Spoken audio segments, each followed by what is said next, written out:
what every Russian schoolboy knows. Well, hello everyone. This is Grandmaster Alex Yermolinsky, continuing with his show What Every Russian Schoolboy Knows. Well, today, you're actually going to be listening to me on a Christmas Day. So today is our last day of the year, and I'm glad, that I've been able to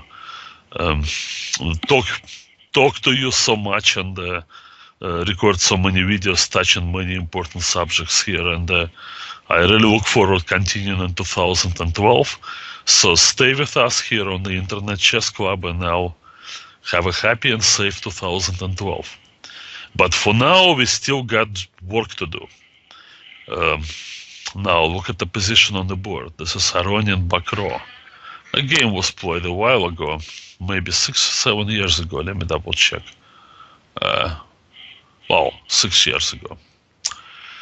An important game that was played in the World Championship and Knockout tournament. Reached this position, obviously white is sitting there on an extra pawn. But as we know, opposite cover bishops, strong drawing tendencies, and that's the kind of endgame where one pawn just may not get it done. Okay, let's see what's going on there. So the black uses his bishop to stop the pawn, while the king is over there on the king's side, holding the fort. This is not the ideal defensive position, as we talked about in the past. Well, you're better off stopping the pawn with your king and using your bishop to secure the other side.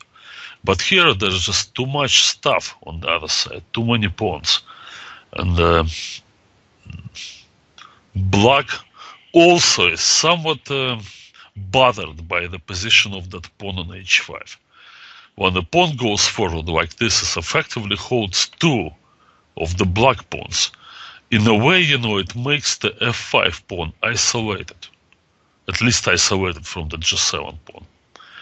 And from that important factor, I think both players, I could only guess, of course, what they were thinking, but judging by the way they played the game, I think they both were looking at the same line.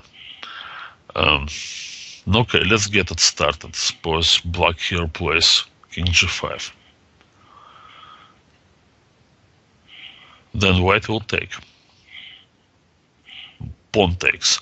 We'll look at the king takes at the moment. Now the white king, the white bishop then goes to 8.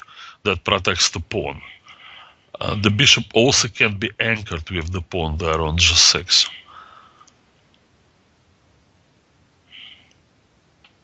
Alright, black goes back with the king, and then the white king begins his journey. So where is the journey is taken, the white king? I guess to b5. Well, ideally the king then should be going to c6 and b7, but that's a very narrow path. All the black king needs to do is to come to d6, and that would already put this obstacle on the path of the white king. I guess the issue is really what's going to happen with the pawn on f5. Because if the black king has to be on d6, it's not going to be able to protect the f5 pawn as well. So the move that black can play here is actually f4. Now that kind of second pawn sacrifice, but if white accepts it, then it sort of cheapens his pawn majority there on the king's side. And now I can see that in a situation like this, the black king, can now go and stop the pawn on a7, relieving the bishop from the duty, and then the bishop could come over to f6. And that's your ideal, impregnable defensive position.